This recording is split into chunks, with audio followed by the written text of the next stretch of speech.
ओम नमो भगवते वासुदेवाय। भागवत पुराण दशम स्कंद 18वां अध्याय प्रलंबासुर उद्धार।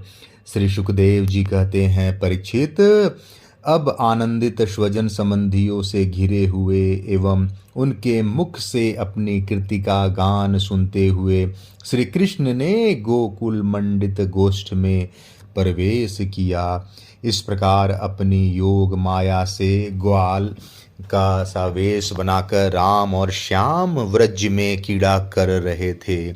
उन दिनों ग्रीष्म ऋतु थी। यह शरीरधारियों को बहुत प्रिय नहीं है, परंतु वृंदावन के स्वाभाविक गुणों से वहाँ वसंत की सी छटा छिटक रही थी।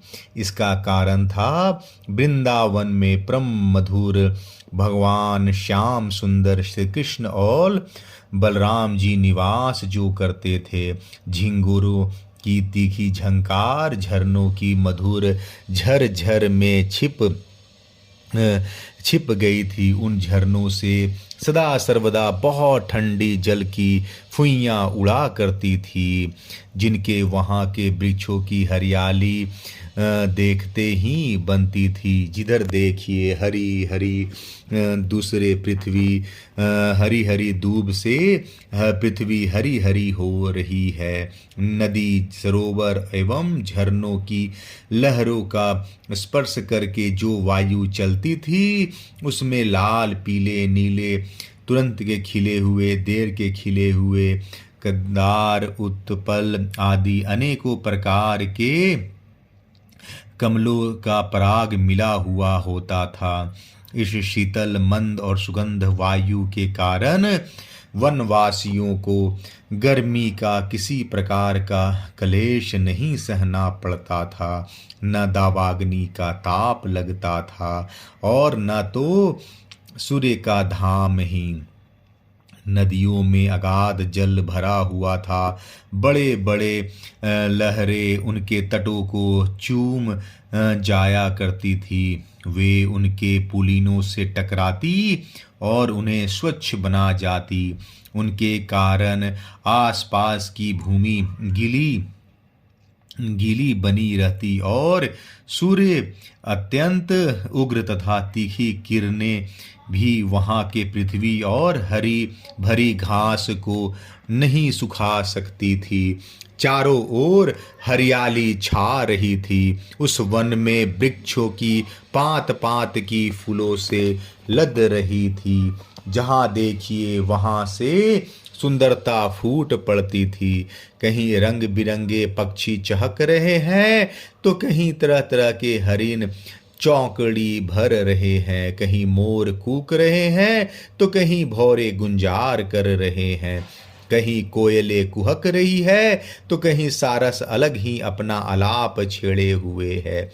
ऐसा सुंदर वन देखकर श्याम सुंदर श्री कृष्ण और गौर सुंदर बलराम जी ने उसमें विहार करने की इच्छा की। आगे आगे गौएं चली, पीछे पीछे ग्वाल बाल और बीच में अपने बड़े भाई के साथ बांसुरी बजाते हुए श्री कृष्ण, राम, श्याम और ग्वाल बालों ने नव पल्लवों, मोर पंख के गुच्छों, सुंदर सुंदर पुष्पों के हारों और गेरू आदि रंगीन धातुओं से अपने को भांति भांति से सजा लिया।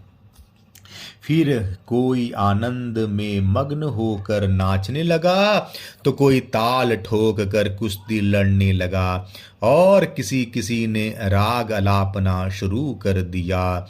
जिस समय श्री कृष्ण नाचने लगते उस समय कुछ ग्वाल बाल गाने लगते और कुछ बांसुरी तथा सिंगी बजाने लगते। कुछ हथेली में ही ताल देते तो कुछ वाह वाह करने लगते। परीक्षित, उस समय नट जैसे अपने नायक की प्रशंसा करते हैं, वैसे ही देवता लोग ग्वाल बालों का रूप धारण करके वहां आते और गोप जाति में जन्म लेकर छिपे हुए बलराम और श्री कृष्ण की स्तुति करने लगते। घुंघराली अलकों वाले श्याम और बलराम कभी एक दूसरे का हाथ पकड़कर कुम्हार के चाके की तरह चक्कर काटते। घुमरी परेता खेलते, कभी एक दूसरे से अधिक फांद जाने की इच्छा से कूदते। कुंडी डाकते, कभी कभी कहीं होड़ लगाकर ढेले फेंकते, तो कभी ताल ठोक ठोक कर रस्साकसी करते। एक दल दूसरे दल के विपरीत रस्सी पकड़कर खींचता और कभी कहीं एक दूसरे से कुश्ती लड़ते लड़ाते इस प्रकार तरह तरह के खेल खेलते।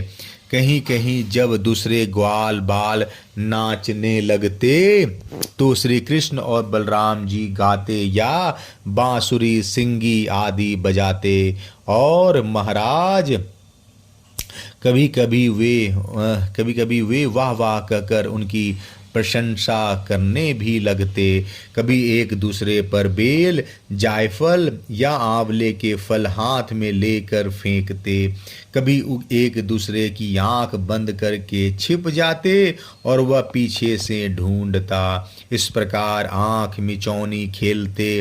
कभी एक दूसरे को छूने के लिए बहुत दूर दूर तक दौड़ते रहते और कभी पशु पक्षियों की चेष्टाओं का अनुकरण करते। कहीं मेढकों की तरह फुदक फुदक कर चलते तो कभी मुंह बना बनाकर एक दूसरे की हंसी उड़ाते। कहीं रस्सियों से वृक्षों पर झूला डालकर झूलते तो कभी दो बालकों को खड़ा कराकर उनकी बाहों के बल पर ही लटकने लगते। कभी किसी राजा की नकल करने लगते। इस प्रकार राम और श्याम वृंदावन की नदी, पर्वत, घाटी, कुंज, वन और सरोवरों में भी सभी खेल खेलते जो साधारण बच्चे संसार में खेला करते हैं। एक दिन जब बलराम और श्री कृष्ण ग्वाल बालों के साथ उस वन में गौएं चरा रहे थे, तब ग्वाल के वेश में प्रलंब नाम का एक असुर आया। उसकी इच्छा थी कि मैं श्री कृष्ण और बलराम को हर ले जाऊं। भगवान श्री कृष्ण सर्वज्ञ हैं, वे उसे देखते ही पहचान गए। फिर भी उन्होंने उसका मित्रता का प्रस्ताव स्वीकार कर लिया। वे मन ही मन यह सोच रहे थे कि किस युक्ति से इसका वध करना चाहिए। ग्वाल बालों में सबसे बड़े खिलाड़ी, खेलों के आचार्य श्री कृष्ण ही थे। उन्होंने सब ग्वाल बालों को बुलाकर कहा, मेरे प्यारे मित्रों, आज हम लोग अपने को उचित रीति से दो दलों में बांट ले और फिर आनंद से खेले। उस खेल में ग्वाल बालों ने बलराम और श्री कृष्ण को नायक बनाया। कुछ श्री कृष्ण के साथी बन गए और कुछ बलराम के। फिर उन लोगों ने तरह तरह से ऐसे बहुत से खेल खेले जिनमें एक दल के लोग दूसरे दल के लोगों को अपनी पीठ पर चढ़ाकर एक निर्दिष्ट स्थान पर ले जाते। जीतने वाला दल चढ़ता था और हारने वाला दल ढोता था। इस प्रकार एक दूसरे की पीठ पर चढ़ते चढ़ाते श्री कृष्ण आदि ग्वाल बाल गौएं चराते हुए भांडीर नामक वट के पास पहुंच गए।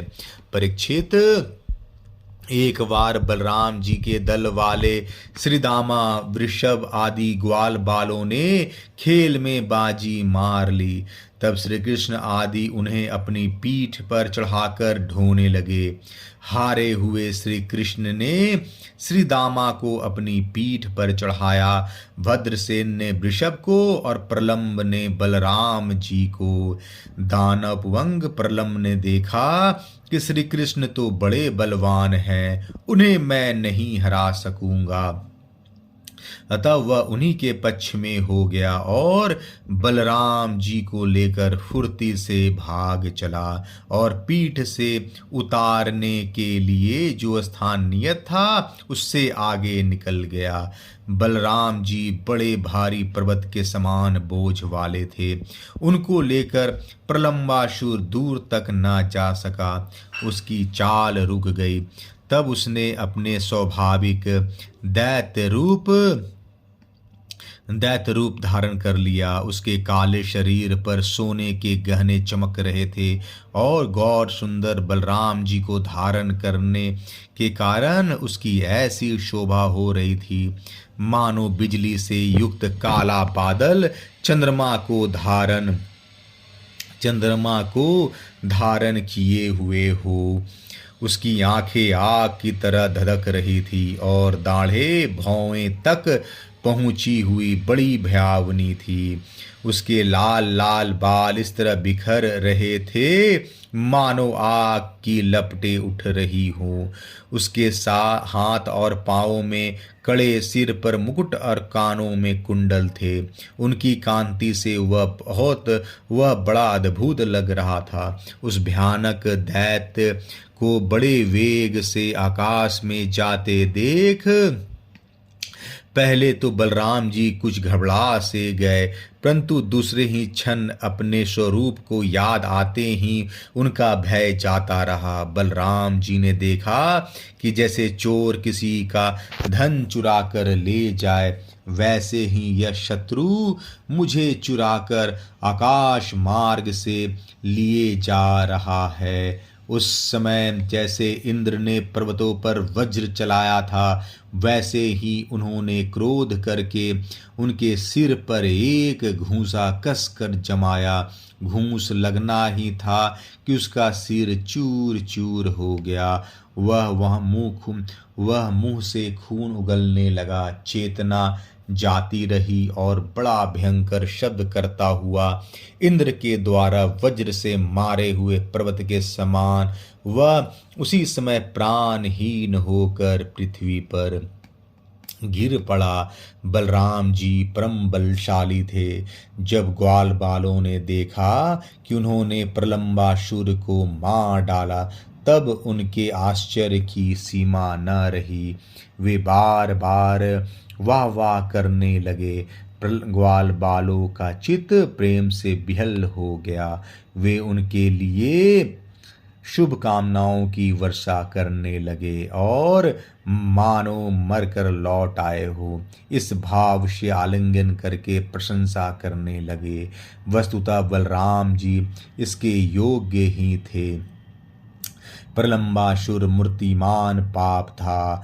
उसकी मृत्यु से देवताओं को बड़ा सुख मिला।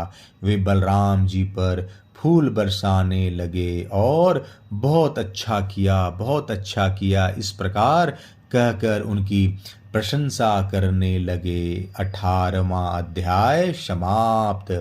जय श्री कृष्णा।